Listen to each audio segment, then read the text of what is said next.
Well, welcome to everybody joining us here on the Hall of Fame Network, which I'm unofficially dubbing this, the latest in our series of virtual online programs. Each week we have been doing a free program from our educational series of virtual field trips, and today it's the turn of labor history. Our program, Hardballs and Handshakes, the history of labor in baseball, the relationship between labor, the players, and management, the owners, often a contentious relationship. And we're going to explore that during the course of our program today. We're going to look at some historical documents, specifically contracts from our museum and library collections. We're going to look at these contracts so that we have a better understanding of the game's labor history. We're also going to try to understand the purpose and concept of organizing a labor union and the decision-making process that defines what can often be a complicated relationship between the employer and the employee. Now, before we do that, we always like to begin with a short virtual tour. You can see a picture of the museum right here on your screen. Nice shot from out in front of the Hall of Fame and Museum, currently closed, but hoping to open within the next coming weeks, hopefully sometime this summer. When that happens, we will be the first ones to let you know. Now, as we embark on our virtual tour, a reminder of where we are geographically. We're in the northeastern part of the United States. You can see some states here like Pennsylvania, Connecticut, Massachusetts, the state that Cooperstown is in, and that, of course, is New York State. And that is the Hall of Fame logo right in the middle of central New York, or New York State. We call it Central New York, upstate New York. We're about a 4-hour drive from New York City, also about a 4-hour drive from Boston, Massachusetts. We are not a big city, though. We are a small rural village in upstate New York. This is what Cooperstown looks like. Beautiful aerial shot here of our wonderful lake, Lake Otsego. You can see rolling hills, lots of trees, some open fields. No skyscrapers. Our tallest building, the Otesaga Hotel, is all of 5 stories. That is the tallest building in our village. Our population quite small, only 1,800 people live here on a year-round basis. Inside the museum, we have a plaque gallery. Currently, we have 329 of these bronze plaques that are on display, and they represent each of our Hall of Fame members. Basically, we're talking about the greatest players, managers, owners, umpires, executives in the history of baseball. The best of the best of the best are represented here. Now, that total of 329 plaques does not include the 4 newest Hall of Famers.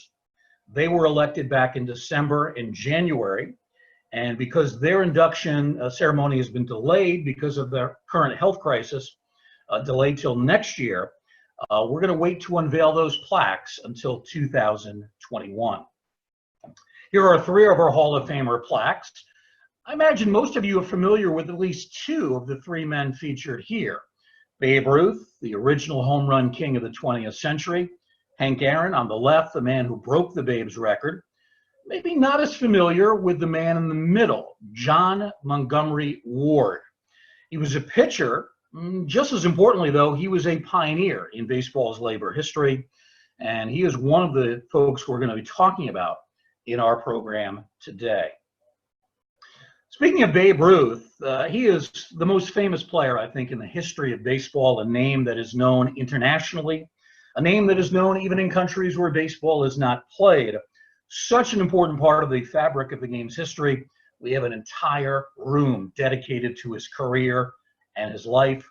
Artifacts, photographs, film, videotape, newspaper clippings, or reproductions of those clippings also featured in this exhibit about the career and the life of George Herman Babe Ruth.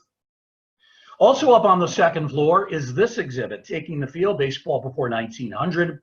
Looks at the origins of the game. We talked about this extensively earlier in the week when we did a virtual curator spotlight with our chief curator, Eric Stroll, talking about this exhibit, talking about baseball in the 19th century, also talking about references to baseball going back to 1790 in Pittsfield, Mass.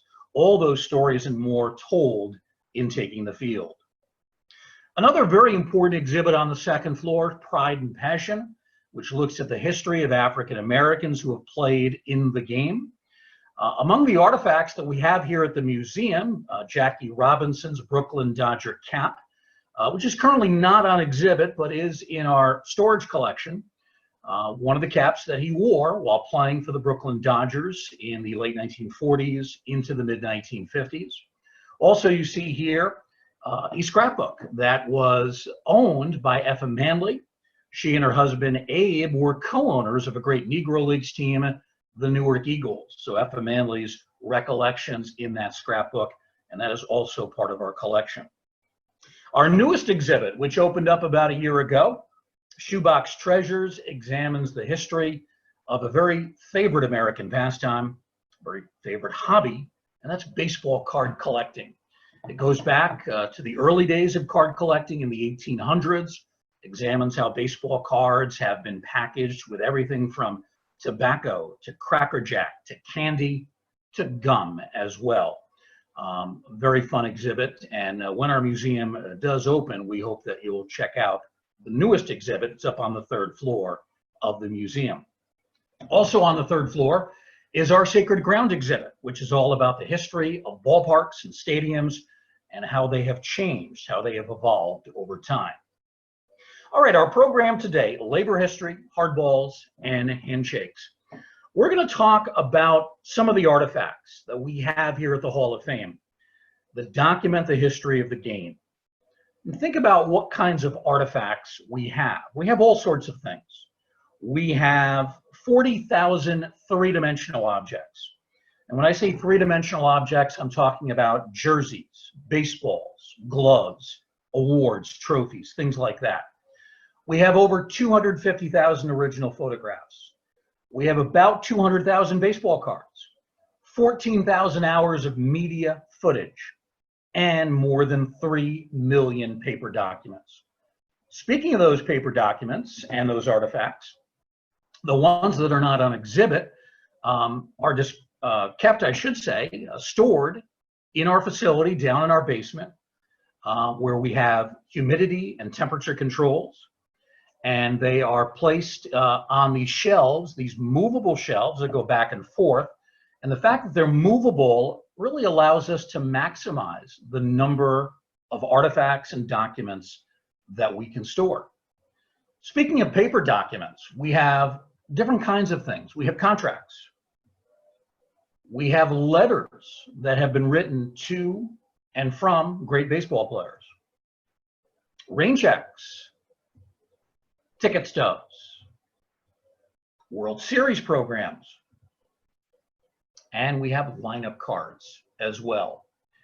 One of the things we're going to focus on today, player contracts. We have a number of those contracts, original contracts, in our collection at the Hall of Fame. Now, we're going to talk about this photograph here in a moment, but first I want to ask some questions to our audience members, in particular the students that are with us today.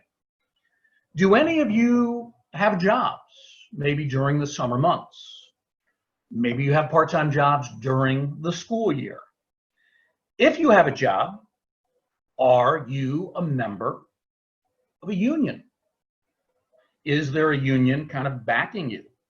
What is the working environment like at your job? Are you allowed to rest? Are you allowed to take breaks? Are you allowed to take concerns to a manager without being fired or disciplined? Now, I would imagine that for many part-time workers, summer workers among our students, they might not be members of a union, but perhaps some of the adults joining us today work full-time. They could very well be members of a union. And there are many workers in the United States that have a labor union.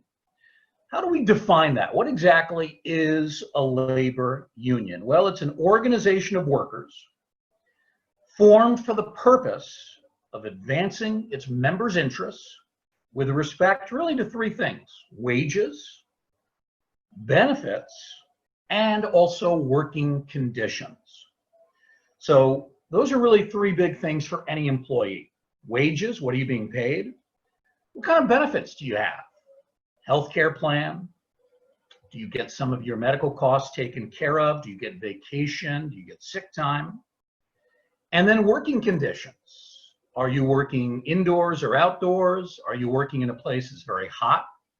Do you have air conditioning? Do you have a desk where you can sit? Do you have to stand all day? These are all things involved in working conditions. Workers have a long history in this country of organizing and acting together to achieve better working conditions, better pay, better benefits. The relationship between professional baseball players and team owners is really similar to that of other American workers and business owners. The players represent labor. They work to achieve individual rights, which the team owners, who are management, ultimately attempt to control. And like pretty much every owner labor situation, management labor situation, it is an adversarial relationship. The two sides are each fighting for their own interests, arguing for their own interests, and then ultimately, hopefully, trying to reach some of a compromise solution that is acceptable to both sides. Today, we're going to be looking more closely at this labor management relationship in baseball between players and team owners during different eras. Now, the game of baseball started as an amateur game played for fun. Here we have a depiction of an early baseball game in 1866. And this was before players were being paid. This was before players were signing contracts and getting salaries. Now, these early teams that were in the 1860s, even before, they were often called clubs because they were social clubs. You joined the club to have fun.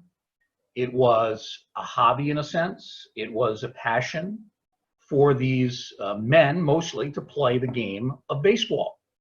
In terms of the work that they did, well, players worked elsewhere to make a living. So these are ball players that are amateurs. Amateurs play for free. Professionals, who would come a little bit later on, receive a salary, a set amount of money. Now, in the year 1858, the National Association of Baseball Players was organized by a handful of strong New York City clubs. Their goal was to formalize and regulate the game of baseball. Now, the association, this National Association, prohibited the paying of players. But as the sport grew, this ban on paying the players was ignored by teams. And they found unofficial or secret ways to reward their star players. As the saying goes, some of the best players were paid under the table, secretly. Players also regularly jumped from one club to another in order to get better salaries. Now, players and owners would officially establish the employer-employee relationship when the game professionalized in 1869. One of the first of these all-professional teams is shown here, the Cincinnati Red Stockings. Now, in their first season, the Red Stockings, they traveled the country and they were dominant. They went 65-0 playing against non-professional teams. Now, prior to 1869, there were teams who would field the occasional paid player, again, secretly under the table. But the Cincinnati Club, along with the other clubs, they were part of this pioneering group, the first all-professional teams. All players now being paid openly, no longer secretly under the table. Now think about how such a dominant team like the Red Stockings could affect the game of baseball as a competitive sport. Obviously, the Red Stockings, they were very good. They were better than everybody else they played. And it was fun to watch them. But a lot of their games were very one-sided. They were so much better than everybody else that the games were not close. They were not competitive. And one of the things that is good about baseball is when there's some suspense, when the two teams are kind of evenly matched and you really don't know who's going to win. With the Red Stockings, well, they never lost during that first season.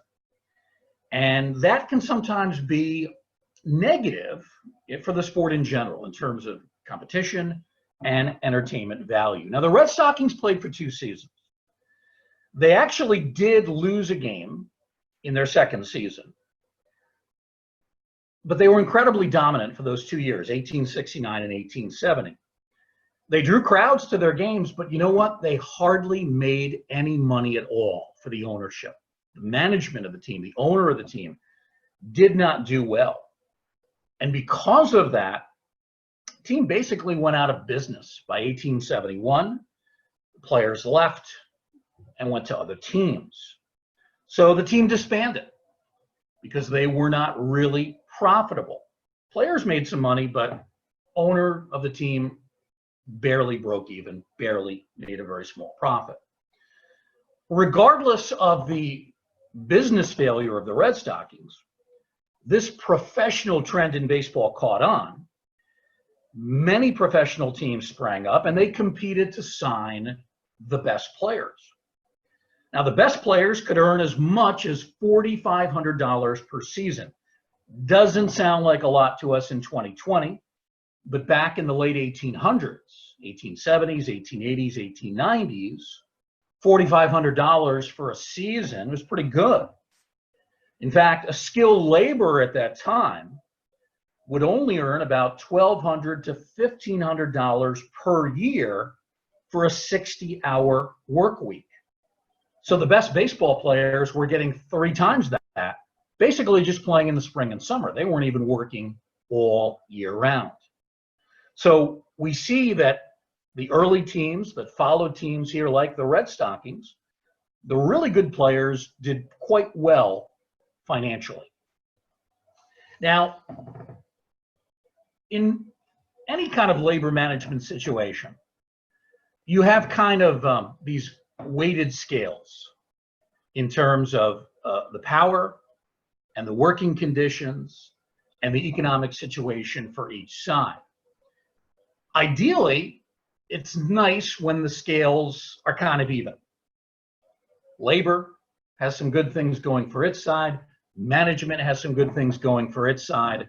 Relatively even, relatively balanced. So that's the ideal situation as far as labor and management. Both sides have a fair amount of rights and provisions. Was that really the situation, though, in the 1870s? Yeah, the best players were doing pretty well, but what about the players other than those? The majority of players. What about minor league players? Minor league baseball is starting to spring up as well, too. How were they doing? Well, we're going to examine the contract that belonged to one of our Hall of Fame members, Charlie Old Hoss Radbourn. He was a very, well, not just a very good, he was a great pitcher, and he was very durable. He was a workhorse. He started a bunch of games. He pitched a lot of innings. He was very durable, almost never was injured. Well, we have a copy of a contract that he signed early in his career before he made the major leagues. It is a contract that he signed with a minor league team in Dubuque, Iowa. We're going to highlight some aspects of his contract. Specifically, we're going to look at what he was paid. Now, his contract with the Dubuque was a 6-month contract, and you can see that spelled out on the left side of your screen. A period of 6 months, basically going, I guess, around April to October. What was he being paid? Well, he was getting a relatively small sum of $75 per month for a 6-month season. So let's think about that. $75 per month over the course of a 6-month season. Comes out to about, well, $450 for the season. So that isn't anywhere near those top salaries that were being paid to the best players, the best major league players at the time. They were getting around $4,500 a year. Radbourn, as a minor league pitcher, getting only a fraction of that for the full season, $450. So financially, he's not doing all that well. Let's talk about some other aspects of his contract. Here's an interesting clause in the contract, and this was pretty much standard for minor league players and major league players too. The player must pay for medical examination and treatment.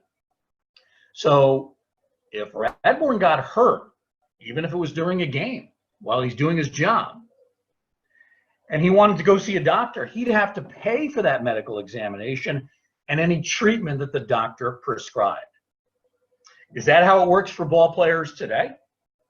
Certainly not, either in the major leagues or the minor leagues. If you're a player today, you get hurt playing baseball, the team, they're going to handle all the medical finances. They're going to set you up with a doctor, going to pay for that visit, pay for any follow-up treatment, pay for any operation that might be needed to repair an arm injury, leg injury, whatever it might be. So that's a huge difference from the contracts that we see today. Another stipulation in the Radbourn contract, if the player does not play for any reason, injury, suspension, the club will not pay the player. Now that's interesting. Player today gets hurt, major leagues, minor leagues, gets hurt playing the game, his contract's guaranteed, he still gets paid. Not the case for Charlie Radbourn and these minor league ball players back in the 1800s. Suspension can be a little bit tricky today. Some players who are suspended today get paid, some do not. Often that is something that has to be arbitrated by an independent, neutral, third-party arbitrator. But if a player is suspended back in Radbourn's time, they do not get paid. Another clause in the Radbourn contract, the club can terminate the player's contract at any time for any reason. It's not guaranteed. Today in the major leagues, any contract, major league, no matter whether you're a rookie or a 20-year veteran, it is guaranteed. If a team releases you in the middle of the season, they still have to pay you on the balance of the contract. Not so for Radbourn and his contemporaries.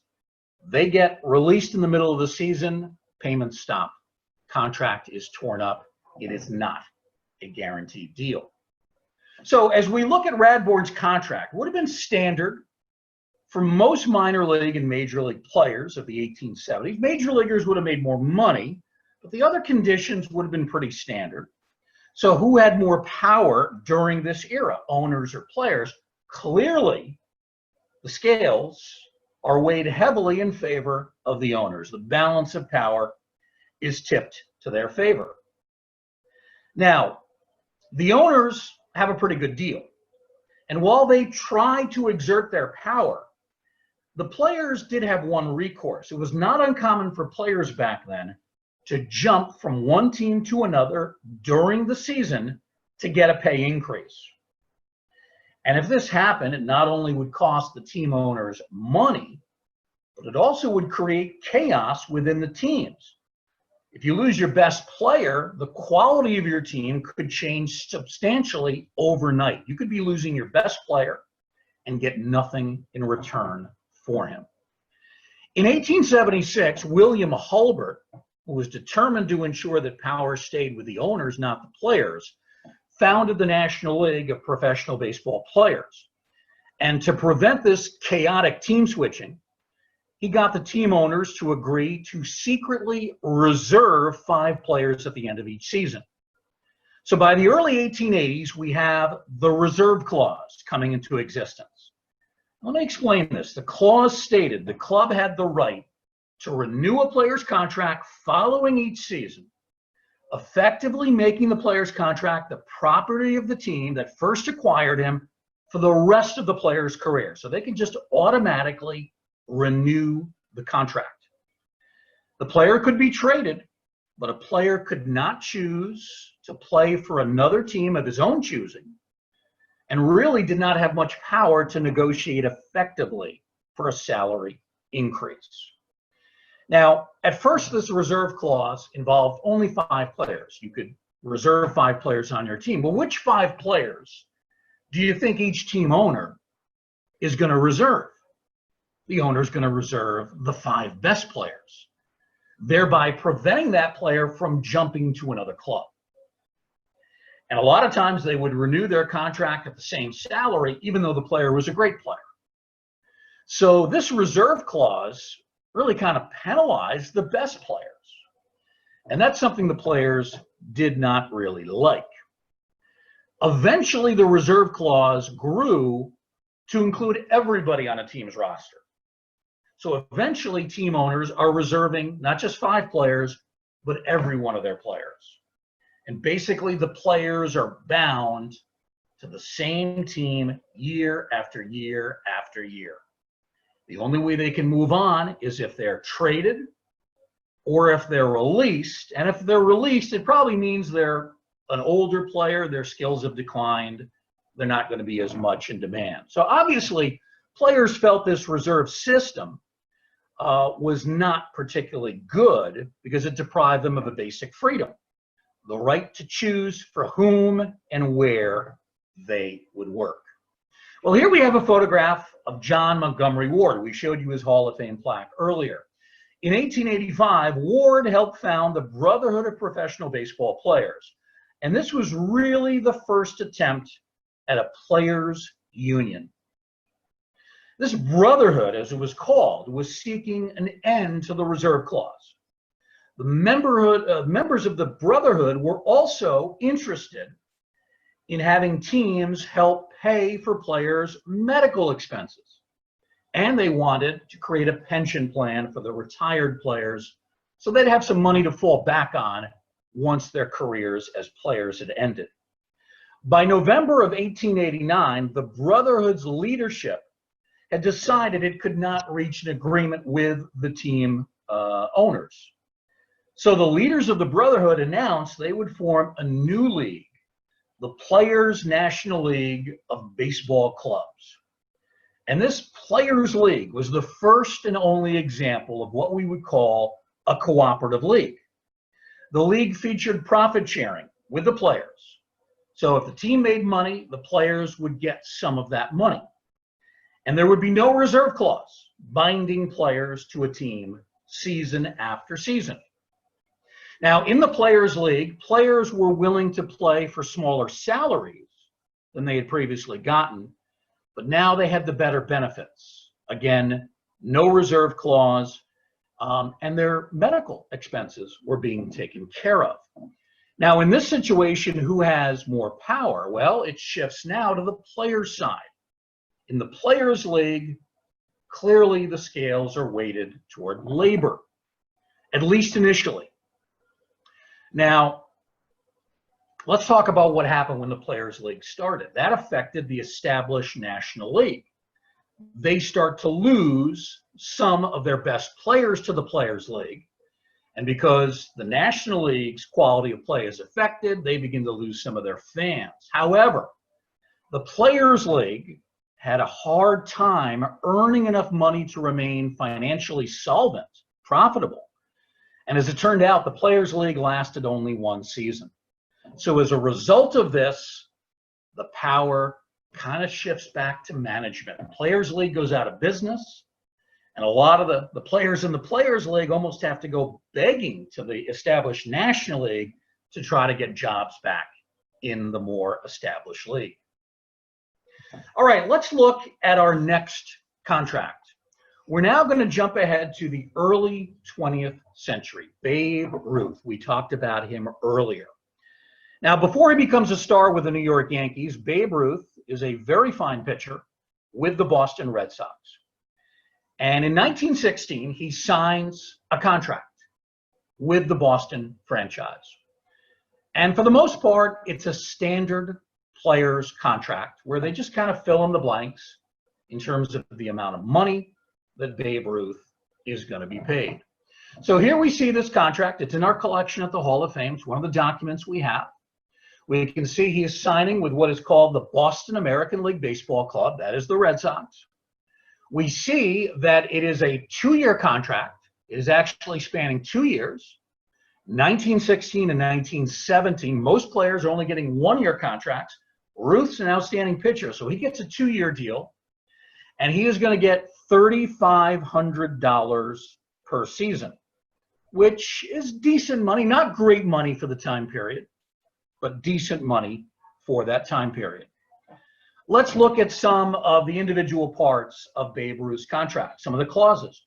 The club has the right to stop paying the player and terminate the player's contract if he becomes injured or unable to play for longer than 15 days. So if Ruth gets hurt and he's injured 15 days or less, well, he still gets his money and the contract is still good. But if it's a long-term injury, he's out more than 15 days, out more than 2 weeks, the team could release the player, tear up his contract. Now, they're not going to do that with Ruth because he's a great pitcher. But if it's a lesser player, he gets hurt for more than 15 days, the team might say, hey, we're going to save some money. We're going to release the player. So he's not going to get paid. So that's not real good from the player's perspective. If the player becomes injured, the club will pay for the player to see a physician of the club's choice. So if they decide that it's either a short-term injury or the player's good enough that they're going to wait out a long-term injury, the team will agree to pay for the player to see a doctor. So that's good from the player's perspective. Here's another interesting clause. The player may not participate in any exhibition baseball games, indoor baseball, which was actually played at the time, basketball, or football, unless by written consent of the club. Now, why would this clause be put in? Well, we just talked a moment ago about how the teams are now willing to pay for the player to go to the doctor. Now, though, they want to kind of ensure that if the player gets hurt, it's because he's hurt playing baseball and not hurt playing some other sport in an exhibition game. So that's why the owners put that clause in. Now, this is 1916, 1917. We still have the reserve clause, though. The team has the right to renew the contract. So after this 2-year contract is over, the Red Sox, if they want to, can renew the contract for a following season automatically. And Ruth does not have a lot of power to negotiate a better deal. So scales of justice are still kind of weighed toward the owners at this point in time. Now we're going to jump ahead a little bit and talk about a player from the Negro Leagues. 1920s, 30s, 40s, Negro Leagues baseball becomes a huge deal. The game is segregated. Only white players are allowed in the major leagues. Black players, really their only option for the best black players, are to play in the Negro Leagues. One of the best Negro Leagues players is Buck Leonard, Hall of Fame first baseman. Played for several teams. Well, we have a contract for him with the Homestead Grays. And Leonard was a great, great ball player. This contract is from 1940. Even though it's many years after the Babe Ruth contract, and you'd think that Buck Leonard would be making pretty good money, really not the case. He is only getting $700 for a season with the Homestead Grays. Why is that? Well, consider that Leonard is playing for a team in the Negro Leagues. Most players in the Negro Leagues, with the exception of a Satchel Paige, who tended to make very nice contracts or sign very nice contracts, most players in the Negro Leagues are not making nearly as much money as their counterparts in the white major league. So a great player like Buck Leonard is still only getting $700 for 4.5 months of a season. So that tells us that he's not doing that well financially, even though he is a great first baseman. Some people called him the Black Lou Gehrig. That's how good Buck Leonard was. Some other parts of his contract. He has very little in terms of ability to sign with other teams. That reserve clause that we talked about not only exists for Major League Baseball, but it also exists for baseball in the Negro Leagues. There are restrictions on Buck Leonard playing other sports, just like we saw restrictions with Babe Ruth.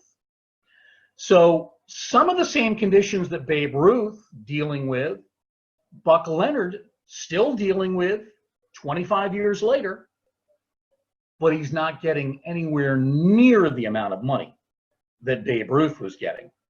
And he's certainly not getting the amount of money that some of the players in the major leagues were getting in 1940. Let's consider the case of the great Joe DiMaggio, Hall of Fame center fielder for the New York Yankees. How much money is Joe DiMaggio making in the year 1940? This is stunning. $100,000. So we see players like Buck Leonard and other Negro Leagues players making under $1,000 for a full season. Joe DiMaggio is at the other end of the scale. He is getting $100,000. Now, not all players are making $100,000. In fact, Joe DiMaggio is the only one. He is the first player in the history of the game to receive $100,000. What are some of the other clauses in his contract? Well, he's getting a lot of money, but the Yankees, his team, they have some special demands of him. The player must take part in promotional activities as designated by the club. So if the Yankees have a giveaway at the ballpark, if they want him to film a commercial for the team, DiMaggio has to do that. The player agrees that his photograph may be taken and that motion picture footage of him can be taken as well. So he gives up all photographic and film rights to his own image. The player may not participate in sports that may impair or destroy his ability to play baseball. So no boxing, wrestling, football, basketball, hockey. So that's not changed. If a player, though, has an injury directly caused by the game of baseball, the player, in this case DiMaggio, is entitled to his full salary for the season. And this not only applies to DiMaggio, but this really applies to all other players in the major leagues. Player gets hurt, even if he's out for the season, even if he's out for a couple of seasons, his contract is still guaranteed. Gets a full salary. So that's a major improvement in 1940 over those earlier contracts. We saw Babe Ruth back around 1916, Olhouse Radbourn back in the late 1800s. All things considered, pretty good contract for Joe DiMaggio. Certainly a major improvement over what Buck Leonard's got, over what Babe Ruth had. Much better than what Olhouse Radbourn had many, many decades ago. Now, the labor situation in baseball, 1950s, into the mid-1960s, basically remains unchanged. There's still a reserve clause binding players to their teams year after year. Player salaries, the best players getting over $100,000 in some cases. Most players, though, are down around $15,000, $10,000 a year or less. So we don't see a lot of improvement for the players from the years of Joe DiMaggio until around 1965, when this man comes into the picture, Marvin Miller. And he becomes the head of what is called the Major League Baseball Players Association. And this is the player union. This association was formed in 1954. But for the first 10, 11 years of its existence, it was very weak. That is until this development in 1966, when the players hire Marvin Miller to head their organization.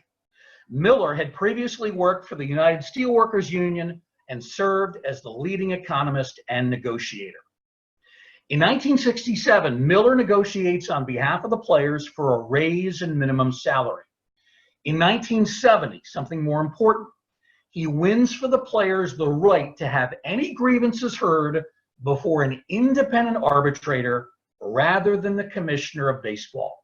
So if a player had a dispute with his team, the dispute goes to the commissioner. The commissioner is paid for by the player, by the owners, I should say. The commissioner is an employee of the owners. The commissioner is therefore likely to rule in favor of the owners. Miller comes in 1970 and he changes that. Now the grievance is going to be heard by an independent arbitrator who does not work for the players, does not work for the owners. He is independent. He is neutral. So if a player has a legitimate beef, a legitimate dispute, more likely that the independent arbitrator is going to be ruling in his favor. That's a big change. Another big change comes from a man named Curt Flood in 1970 as well.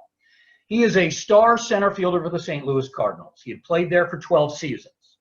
Then suddenly he's traded to the Philadelphia Phillies. For a variety of reasons, he is against making the switch from the Cardinals to the Phillies. He writes a letter to the commissioner of baseball, Kuhn. In the letter, Flood says, after 12 years in the major leagues, I do not feel that I'm a piece of property to be bought and sold irrespective of my wishes.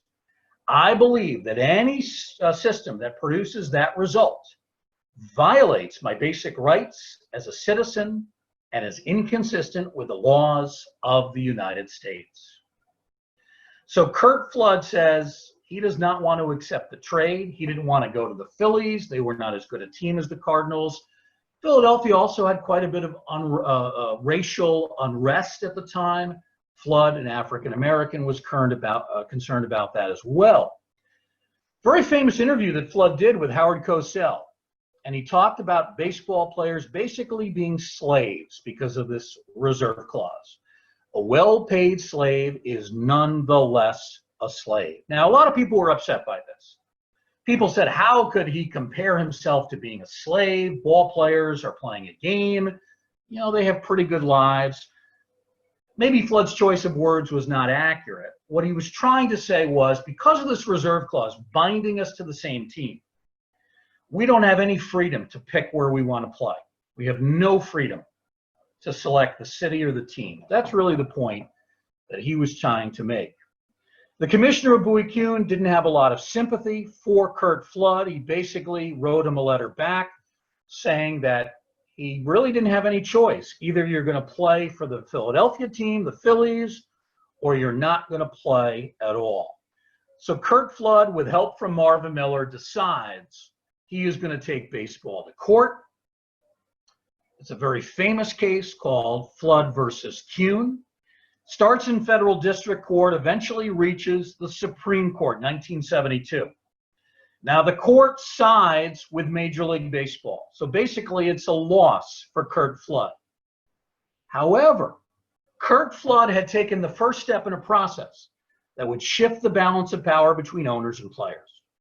Although no active players had attended the trial of Curt Flood, in which he was testifying, the court case galvanized the players, energized the players. They became angry with the way that Major League Baseball was treating Curt Flood. So the players really are becoming more enthusiastic, if you will, about changing their labor management deal. Also, the Supreme Court said it is the job of Congress, not the court, to change the reserve clause. In issuing such a ruling, the Supreme Court basically says the reserve clause needs to be changed. The court also recommended to major league owners that they should consider making changes to the reserve clause now before having changes thrust upon them. Well, the owners really did not listen to what the Supreme Court said. So in 1975, two players make another challenge to the reserve clause. Andy Messersmith, Dave McNally. They play the entire season without signing their contracts. These players contend that once they have played a full season without a signed contract, that nullifies the reserve clause. They should become free agents. Owners disagree, says, no, that's not the way to interpret this. So what do we see end up happening? Labor arbitrator Peter Seitz, he is that independent arbitrator. Remember, Miller changed the situation. It's no longer the commissioner to settle disputes. Now it's an independent arbitrator. So what does Seitz say? Well, he delivers a proclamation in which he says Messersmith and McNally are correct. They are now free agents after the 1975 baseball season. Owners become very worried. They worry that a lot of other players are going to do the same thing. They're all going to become free agents. So they start negotiating with the owners a new system of free agency. And it's somewhat of a compromise, but it's very beneficial for the players. Basically, the owners retain or control the player for 6 full seasons, 6 seasons of service time. Then after those 6 seasons are done, a player, if he wants to, can become a free agent, can sign with any other team. And when you become a free agent, it can lead to bidding wars. Player can play one owner, his offer, against another owner's offer, and you can keep raising the asking price. This is a huge change. This will shift the power from the owner's side over to the player's side. We can see the impact on player salaries. I'm going to talk about this in a moment. Marvin Miller, when he retires as the head of the Players Union in 1982, that's 16 years after he took over. Huge differences. When he first came in 66, the player's salary on average was $19,000. By the time he retires in 1982, the average salary has gone up to $240,000. So in the span of 16 years, average salary goes from under $20,000 to $240,000. And a big part of that is because of free agency. Look at these salary figures. The ones in black are prior to free agency. The highest salary was Hank Aaron, $200,000. Now look after free agency. Nolan Ryan, 1979, he's making $500,000. Dave Winfield making $2.5 million. By 1989, Kirby Puckett making $3 million. By 92, Ryne Sandberg, Hall of Famer, making $7.1 million. Salaries go up and up and up. Free agency, and to a lesser extent, something called arbitration, where younger players could try to get better contracts, have a huge impact on player salaries, and they go up and up and up, not only during Marvin Miller's era, but even after Marvin Miller retires. We're going to look at one more contract very quickly here. Derek Jeter, newly elected Hall of Famer. And Derek Jeter's contract, which he signs with the New York Yankees, is a little bit more complicated than some of those earlier deals. Some of those earlier contracts, 2, 3, 4 pages. This one is about 20 pages long. It's a 10-year contract that Derek Jeter signs with the New York Yankees. He receives a signing bonus of $16 million just for signing his name. It's a 10-year deal, variable salaries. It starts at $11 million at the first year. By the end of the contract, it increases to $21 million. Fully guaranteed. So if Derek Jeter is injured on the playing field in some way, he is guaranteed that contract for the length of the 10 years. So a huge, huge difference between the Derek Jeter contract, which was signed in 2001, and that old Hoss Radbourn contract back around the 1870s and 1880s. All right, we have just a couple of minutes left. I do want to take some questions that you might have in our chat room. We have one in already from Mike Swartz. Mike wants to know, are there any different labor rules or regulations involved with playing in Canada rather than the United States? That's a great question. Players who sign a contract with the Toronto Blue Jays, for the most part, contracts for the players playing in Toronto, pretty much the same. But there are some differences. Obviously, tax rates, the tax situation, that's going to be different. And there are some Canadian labor laws that are different from American labor laws. So yeah, they do have to be applied for players signing with the Toronto Blue Jays. They're the one team north of the American border. So yes, there are some differences. I wouldn't say they're huge differences or major differences, but yes, some of the labor law, some of the labor language affecting players with the Blue Jays is going to be different than the other 29 teams. Question from Trey. Do you think the players and owners will come to an agreement for 2020 season? Why or why not? Well, I certainly hope so. I am an optimist by nature, and I have been saying from day one since this crisis started that I do think we will have a baseball season. My hunch was that it would begin in July. That is the proposal from the owners to the players. Currently, though, the players have expressed a lot of disagreement with that proposal. Right now, the two sides are very far apart. They are basically trying to get something done in the next week in order to salvage the season start in July. So likely they're going to have to come to an agreement within about the next 7 or 8 days. Right now, it seems like they're far apart, but this has happened before when we've had strikes.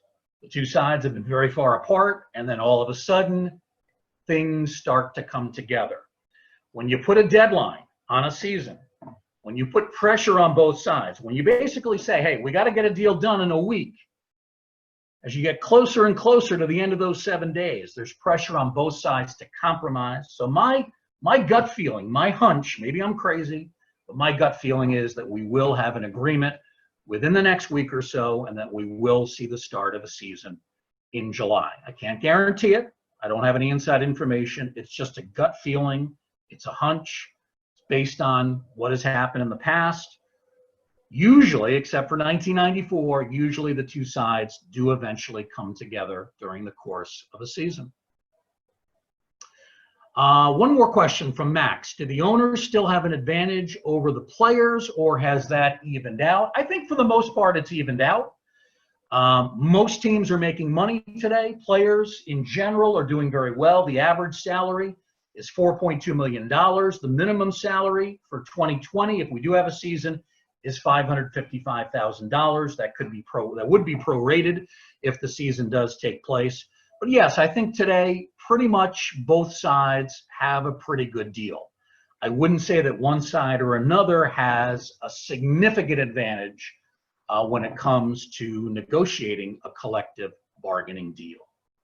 All right, some very good questions from Max and Trey and the others. We appreciate you joining us for our program today, our weekly virtual field trip, labor history, hardballs, and handshakes.